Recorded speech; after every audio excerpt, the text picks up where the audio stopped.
નમસ્કાર વિદ્યાર્થી મિત્રો, કોમર્સ કેલ્ક્યુલેશન ઝોનમાં આપનું હાર્દિક સ્વાગત છે. જો તમે ધોરણ 11ના વિદ્યાર્થી છો તો આ વિડિયો તમારા માટે બહુ જ મહત્વનો છે. આ વિડિયોમાં આપણે વાર્ષિક પરીક્ષા માટેના અસાઇનમેન્ટમાંથી આંકડાશાસ્ત્રના MCQ પ્રશ્નો સ્ટેપ બાય સ્ટેપ અને વિગતવાર રીતે સમજવા જઈ રહ્યા છીએ. લાસ્ટ વિડિયોમાં આપણે પ્રકરણ 1 થી 4ના MCQ પ્રશ્નો સંપૂર્ણ સમજણ સાથે કવર કરી લીધા છે. તો આજના વિડિયોમાં આપણે પ્રકરણ 8 અને 9ના MCQ જોવાના છે. Chapter 8 MCQ number 1. આને વંચાય કઈ રીતે ખબર છે ને?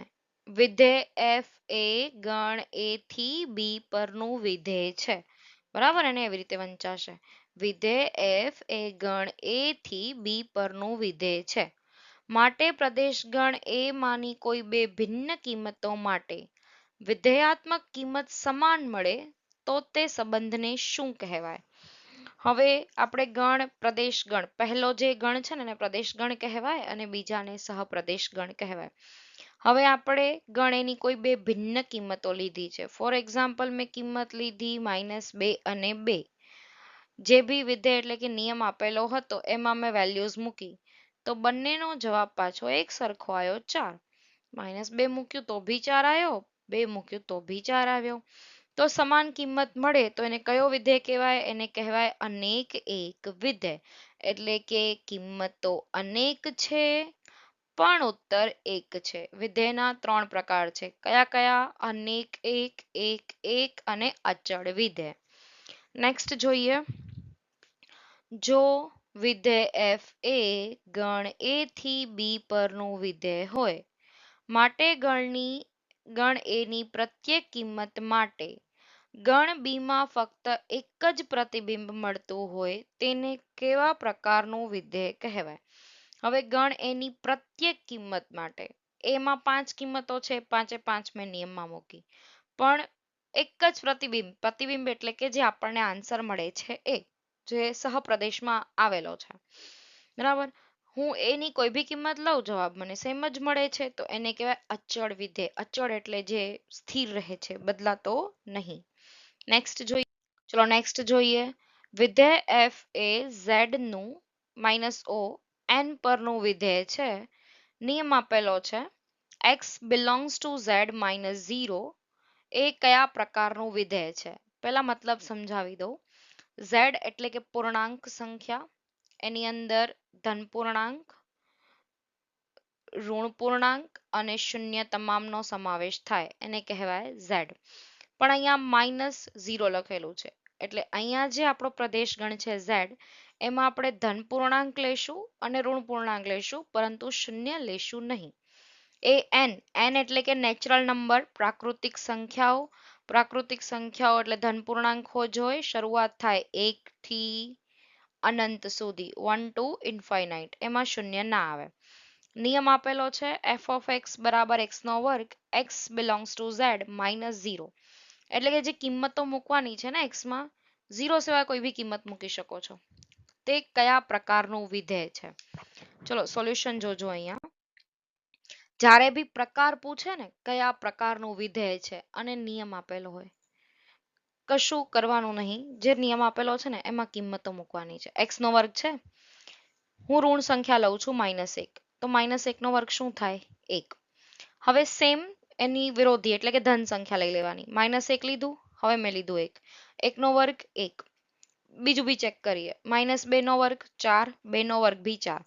તો જ્યારે 1 માર્કમાં આવે ને, MCQ નહીં પણ સેક્શન B કે C માં પ્રકાર જણાવો અને z આપેલો હોય ત્યારે કંઈ નહીં કરવાનું, એક ઋણ પૂર્ણાંક લેવાનો, સેમ ધન પૂર્ણાંક લેવાનો.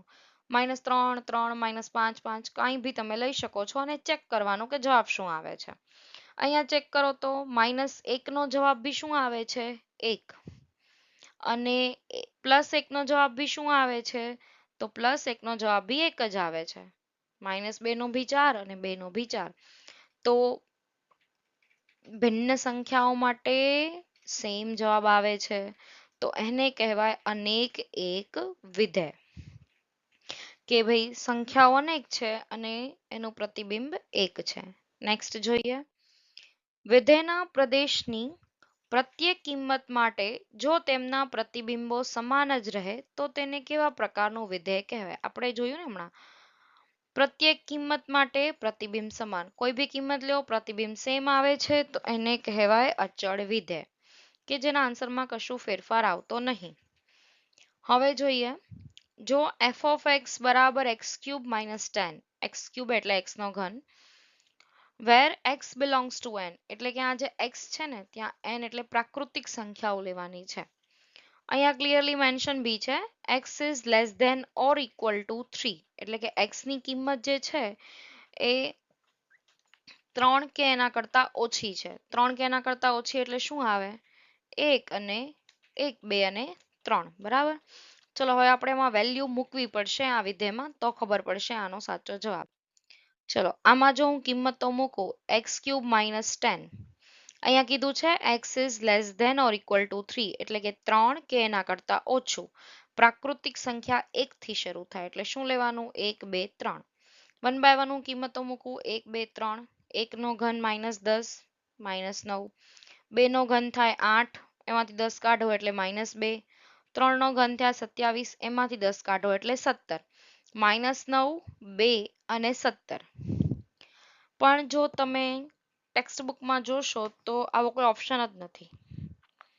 તો શું કરીએ? નાઉ લેટ્સ સી. અસાઇનમેન્ટમાં ટાઈપિંગ મિસ્ટેક કહી શકાય.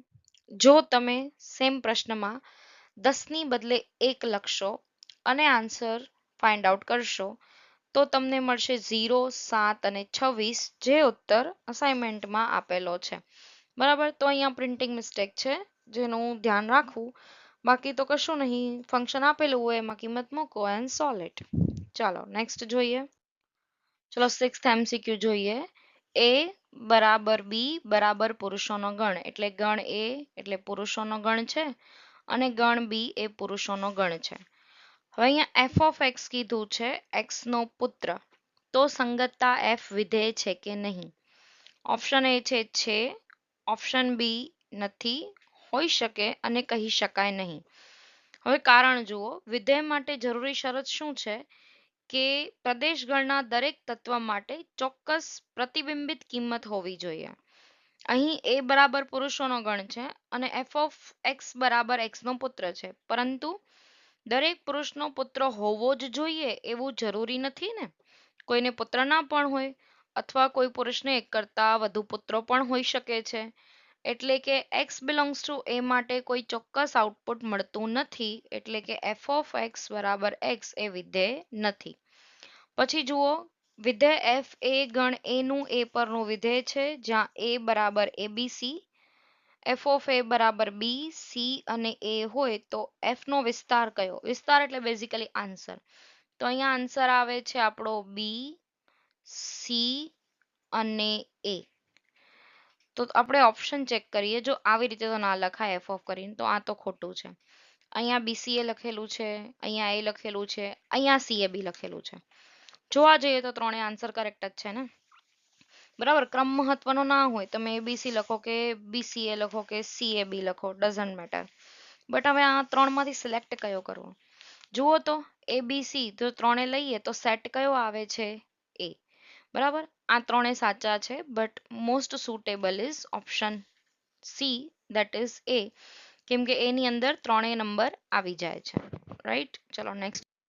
નીચેનામાંથી કયું વિધેય એક એક વિધેય છે? હવે એક એક વિધેયનો મતલબ શું થાય કે એક ઘટક લઈએ પ્રદેશગણનો તો પ્રતિબિંબિત કિંમત સામે એક જ મળશે, એટલે ભિન્ન ભિન્ન ઘટકો માટેની કિંમતો પણ ભિન્ન ભિન્ન મળે, સમાન મળે નહીં. ઇન શોર્ટ કહું તો બે અલગ ઇનપુટ માટે બે અલગ આઉટપુટ મળે, એક સરખા ના મળે. તો લેટ્સ ચેક. અહીંયા પ્રથમ MCQ માં કીધું છે a બરાબર રાષ્ટ્રીયકૃત બેંક અને f of x બરાબર બેંક x ના બચત ખાતાના વ્યાજનો દર. હવે તમામ જગ્યાએ વ્યાજનો દર એક જ થોડી હોય, એક કરતા વધારે જગ્યાએ વ્યાજનો દર સરખો હોઈ શકે છે. તો આ તો આપણો કરેક્ટ આન્સર નથી. નેક્સ્ટ જોઈએ, વિધેય h એ z નું z પરનું વિધેય છે, અહીંયા માઇનસ x. અહીંયા તમે કિંમતો બદલાવો, પહેલા 1 લખો, પછી 2 લખો, પછી 3 લખો, તો દરેક ઘટક માટે અલગ જ કિંમત આવશે, ભિન્ન કિંમતો મળશે. So option B is the correct answer. C અને ડી પણ જોઈ લઈએ શું કામ નહીં આવે. પ્રદેશગણ 5 છે અને સહપ્રદેશગણ 8 છે, એટલે અચળ કહી શકાય, બધામાં 8, પણ અહીંયા ઘટક જ એક છે એટલે કન્સિડર કરવાની નીડ જ નહીં. પછી જોઈએ તો અહીંયા તો ડાયરેક્ટલી ખબર પડી જાય, અહીંયા પણ 0, અહીંયા પણ 0, સમાન કિંમત આવે છે એટલે આ એક વિધેય નથી. પછી જોઈએ વિધેય f એ a નું b પરનું વિધેય છે માટેના વિસ્તાર માટે નીચેના પૈકી કયું વિધાન સાચું છે? હવે વિસ્તારનો મતલબ શું થાય કે a ના દરેક તત્વ પર f લાગુ કરતા જે પ્રતિબિંબિત કિંમત મળે તેનો સમૂહ. કે આપણી પાસે a માં જે પણ ઘટકો આપેલા છે એ આપણે નિયમમાં કે સમીકરણમાં લગાવશું અને જે આન્સર મળે છે એ આન્સરોના સમૂહને કહેવાય વિસ્તાર. અહીંયા કીધું છે f of a બરાબર કે ભાઈ f of x જે નિયમ છે એમાં આપણે x ની જગ્યાએ a ની વેલ્યુઝ લખશું. સાચી વાત છે ને? તમે દાખલા ગણેલા હશે તો ખબર હશે કે નિયમમાં આપણે x ની જગ્યાએ a ની વેલ્યુ લખીએ છીએ. નેક્સ્ટ છે સહપ્રદેશ ગણનો ઉપગણ કે સહપ્રદેશ પોતે ન હોય. આ પ્રશ્નમાં તો કોઈ ક્લેરિટી કરેલી જ નથી. પ્રદેશ તેનો વિસ્તાર હોય ના, પ્રદેશ એટલે ડોમેઇન, વિસ્તાર એટલે રેન્જ, બંને અલગ અલગ છે. પછી f of a બરાબર x belongs to b. નહીં, આપણે દાખલામાં x ની જગ્યાએ a ની વેલ્યુ મૂકીએ છીએ, b ની વેલ્યુ મૂકતા નથી, એટલે કરેક્ટ આન્સર આવે ઓપ્શન a. ચલો લાસ્ટ જોઈએ. ચલો પ્રથમ પ્રશ્ન છે એક ગુણોત્તર શ્રેણીનું પ્રથમ પદ a અને સામાન્ય ગુણોત્તર b છે તો n વત્તા એકમું પદ જણાવો. ઓપ્શન્સ આપેલા છે ab raise to n, ar raise to n, ab raise to n minus 1, ar raise to n minus 1. Raise to એટલે કે ઘાત, બરાબર. આપણે ગણતરી જોઈએ તો પ્રથમ પદ a છે અને સામાન્ય ગુણોત્તર r છે b. સૂત્ર શું છે? tn એટલે n મું પદ બરાબર ar n માઇનસ 1. આપણને કીધું છે n વત્તા એકમું પદ, તો જ્યાં n છે ને બાજુમાં ખાલી +1 લગાડી દઈશ. r ની જગ્યાએ શું લખવાનું છે? b, કેમ કે કીધું છે. n ની બાજુમાં શું લગાડી દીધો? 1 અને -1 તો છે જ તે. અહીંયા +1 અને -1 કટ થઈ જાય તો જવાબ શું આવે? ab raise to n. Next જોઈએ એક ગુણોત્તર શ્રેણીનું n મું પદ 3 કૌંસમાં 2 ની n માઇનસ 1 ઘાત હોય તો સામાન્ય ગુણોત્તર એટલે કે r શોધવાનો છે. ઓપ્શન્સ છે 3, 2, 6 અને 1. ગણતરી જોઈએ. ચલો ગણતરી જોઈએ તો સૂત્ર શું છે n માં પદનું? ar n minus 1. અહીંયા ચેક કરો, ઉપર n માઇનસ 1 છે, અહીંયા n માઇનસ 1 છે. n માઇનસ 1 કોની ઉપર લગાડીએ છીએ આપણે? r ની ઉપર. સરખામણી કરતા ખબર પડે કે a 3 છે અને r શું છે? 2. તો correct answer is option B 2. Next ગુણોત્તર શ્રેણી 0.4, 0.04, 0.004 નો સામાન્ય ગુણોત્તર. અગેન r રેશિયો શોધવાનો છે. ઓપ્શન્સ છે 10, 0.4, 4 અને 0.1. એકદમ સહેલી ગણતરી છે. ચલો જોઈએ. અહીંયા a પ્રથમ પદ છે 0.4. r નું સૂત્ર શું છે? t2 upon t1 એટલે second term divide by first term. 0.04 divide by 0.4 કરશો તો આન્સર આવશે 0.1. તો કરેક્ટ આન્સર છે ઓપ્શન ડી. આગળ વધીએ. જો ગુણોત્તર શ્રેણીનો સામાન્ય ગુણોત્તર -1 અને પ્રથમ પદ -1 હોય તો પ્રથમ 6 પદોનો સરવાળો શોધવાનો છે. ઓપ્શન્સ છે 0, -1, 1 અને 6. ચલો જુઓ ગણતરી. અહીંયા સૂત્ર આવડવું જોઈએ ભાઈ. r બરાબર -1 છે, a બરાબર બી -1 છે, 6 પદોનો સરવાળો એટલે s6, બરાબર. સમ ઓફ ફર્સ્ટ 6 ટર્મ્સ. સૂત્ર જોઈએ. sn બરાબર a બ્રેકેટમાં r(n - 1) upon r - 1. હવે બસ કિંમતો મૂકીને સોલ્યુશન કરવાનું છે. ચલો તો a ની કિંમત શું છે? -1 અને r ની કિંમત બી શું છે? -1 ની 6 ઘાત, -1 એઝ ઇટ ઇઝ. r ની કિંમત મૂકી દઈએ, સોલ્વ કરીએ. -1 ને હમણાં રહેવા દો. -1 ની 6 ઘાત, કોઈ ભી ઋણ પૂર્ણાંકની બેકી ઘાત હોય તો એનો જવાબ ધન પૂર્ણાંક આવે, બરાબર. -1 ની 6 ઘાત એટલે +1 અને 1 અહીંયા છે જ તે. માઇનસ માઇનસ પ્લસ તો અહીંયા થશે -2. અહીંયા -1 મૂકું, 1 માંથી 1 જાય તો 0 થશે. તો 0 નો કોઈ ભી સંખ્યા સાથે ગુણાકાર કરો કો ભાગાકાર કરો, જવાબ શું આવે? 0. તો આપણો આન્સર શું આવ્યો? 0. આગળ વધીએ. જો ગુણોત્તર શ્રેણીનો સામાન્ય ગુણોત્તર 1 હોય અને S10 બરાબર 40 હોય તો પ્રથમ પદ જણાવો. અહીંયા આપણે એ શોધવાનો છે. ચલો, R બરાબર 1, S10 is equal to 40 અને આના આધારે આપણે પ્રથમ પદ શોધીએ. તો એક નાનું એવું સૂત્ર આપેલું છે પાઠ્યપુસ્તકમાં. જ્યારે R બરાબર 1, જ્યારે ગુણોત્તર 1 હોય ત્યારે સૂત્ર પેલું લાંબુ લગાડ્યું એ નહીં લગાડવાનું. શોર્ટકટ છે SN બરાબર N ને. અહીંયા આપણને S10 આપેલ છે. N કેટલા છે અહીંયા? 10. જો આ છે ને એ N છે અને એ આપણે શોધવાનો છે. S10 ની કિંમત આપેલી છે 40. 10 અહીંયા ગુણાકારમાં છે, આ બાજુ લઉં તો ભાગાકારમાં થઈ જાય. 40 ડિવાઈડ બાય 10 કરીએ એટલે શું આવે? 4. તો option C 4 is the correct answer. Let's see the next one. જો ગુણોત્તર શ્રેણીનો સામાન્ય ગુણોત્તર -1 અને પ્રથમ પદ -2 હોય તો પ્રથમ 8 પદોનો સરવાળો કેટલો? આવો દાખલો આપણે હમણાં આજે જસ્ટ કર્યો, MCQ નંબર 4 આઈ થિંક. તો વિડીયોને 2 મિનિટ પોઝ કરો, જાતે સોલ્વ કરો અને પછી જુઓ સાચો ગણ્યો છે કે નહીં. ચલો ગણતરી જોઈ લઈએ. R બરાબર -1, A બરાબર -2, S set is equal to what? પ્રથમ 8 પદોનો સરવાળો શું થાય? અગેઇન હું સૂત્ર મૂકું છું. હવે વેલ્યુઝ મૂકી દઈએ. A ની જગ્યાએ -2, R ની જગ્યાએ -1, R ની જગ્યાએ અહીંયા પણ -1, -2 કિંમતો મૂકી સોલ્વ કરીએ. -2 એઝ ઇટ ઇઝ, -1 ની 8 ઘાત થાય 1. અહીંયા એક as it is, minus plus, નિશાની મોટા નંબરની, 1 માંથી 1 જાય તો 0. 0 નો કોઈ પણ પદ સાથે ગુણાકાર કરો કે ભાગાકાર કરો, જવાબ આવે 0. તો option C 0 is the correct answer. ચલો આગળ જોઈએ. જો ગુણોત્તર શ્રેણીનું nમું પદ Tn બરાબર A બ્રેકેટમાં 2 n-1 હોય અને T7 એટલે 7મું પદ 128 હોય તો શ્રેણીનું પ્રથમ પદ કેટલું હશે? ઓપ્શન્સ આપેલા છે 2, 1/2, 1 અને 4. ગણતરી જોઈએ આપણે. Tn બરાબર A 2n-1. આવી રીતે કોઈ બી વેલ્યુ આપેલી હોય ને પેલા નીચે સૂત્ર મૂકીને કમ્પેર કરી લેવાનું, તો જે વેલ્યુ મળતી હોય એનો આઈડિયા આવી જાય. અહીંયા સૂત્ર લખીએ Tn બરાબર A ઇન્ટુ r(n-1). હવે આ બંનેની સરખામણી કરો તો જ્યાં r લખેલો છે ત્યાં શું આવેલો છે? અહીંયા 2. એટલે કે સરખામણી કરીને ખબર પડી કે r બરાબર થાય 2.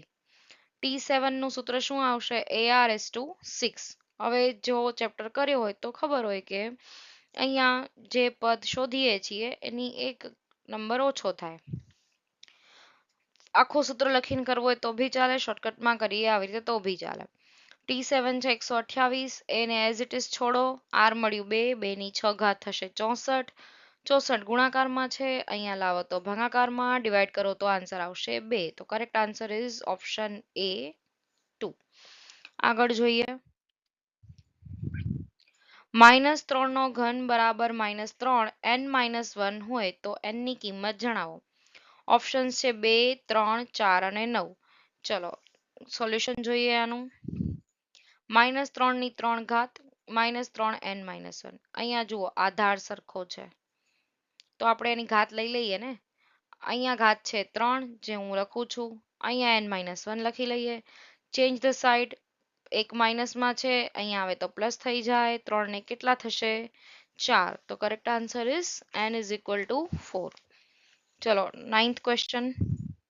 ગુણોત્તર શ્રેણી 0.2, 1 અને 5 નું છઠ્ઠું પદ જણાવો. આ તો એકદમ સરળ છે, જાતે જ કરજો સોલ્યુશન, પછી વિડીયોમાં જોજો. ઓકે. ઓપ્શન્સ છે 25, 0.5, 0.1 અને 625. આપણે આન્સર જોઈએ એના. A છે 0.2, R એટલે T2/T1, 1 divided by 0.2 will be 5. T6 એટલે શોર્ટકટમાં મેં લખ્યું છે AR ની 5 ઘાત 0.2, 5 ની 5 ઘાત 31, 25 મલ્ટીપ્લાય કરો એટલે મળશે 625. ચલો લાસ્ટ MCQ જોઈએ. એક ગુણોત્તર શ્રેણીમાં T1 બરાબર 1 અને T5 બરાબર 1/a, જ્યાં a is greater than 0. જો a ની કિંમત 0 કરતા મોટી છે, એ 1, 2, 3, 4, 5, 6 કંઈ બી હોઈ શકે, તો ત્રીજું પદ મેળવો. ઓપ્શન છે a નો વર્ગ 1, 1 ના છેદમાં a નો વર્ગ અને a. ચાલો આની ગણતરી બી જોઈ લઈએ. T1 આપેલો છે a, T5 છે 1/a અને T3 શોધવાનો છે. તો જે આપેલું છે ને, પેલા જે શોધવાનું છે ને એ લખી કાઢો. T3 ને શું કહેવાય? AR નો સ્ક્વેર. બરાબર, અહીંયા મારી પાસે A તો છે બટ R નથી. તો એના માટે મને બીજી વસ્તુ આપેલી છે T5, એનો ઉપયોગ હું કરી શકું ને? તો T5 નું શું લખશું? AR/4 લખાય. હવે AR/4 બરાબર અહીંયા મને આપેલ છે 1/a. જો અહીંયા T5 ની જગ્યાએ મેં AR/4 લખ્યું, એનો જવાબ 1/a મને આપેલ છે, 1/a. હવે R ની 4 ઘાત એમ જ રહેવા દઉં છું. એ અહીંયા ગુણાકારમાં છે, અહીંયા ભાગાકારમાં, એટલે નીચે આવી જાય. 1 અહીંયા લખું છું. a ગુણ્યા a એટલે શું થાય? a નો વર્ગ. હવે મારે શું કરવાનું છે? અહીંયા વર્ગ છે, હા. આનું વર્ગમૂળ કાઢવાનું છે. એટલે R ની 4 ઘાતનું વર્ગમૂળ કાઢવું હોય તો આને વર્ગમૂળમાં મૂકું. બરાબર, સેમ હું સામેની બાજુ ભી વર્ગમૂળમાં મૂકી દઉં છું. આવી રીતે વર્ગમૂળમાં મૂકીએ એટલે 4 ની ઘાત શું થઈ જાય? અહીંયા 2. અહીંયા વર્ગમૂળ છે. બરાબર, તો R નો વર્ગ બરાબર 1 નું વર્ગમૂળ 1 અને a નું વર્ગમૂળ કેટલું થાય? a. તો R વર્ગની કિંમત મળે, શું મળી? 1/a. અહીંયા મૂકી દઉં a ગુણ્યા 1/a. તો a થઈ જાય કટ, તો જવાબ શું આવ્યો? 1. બરાબર, option B is the correct answer.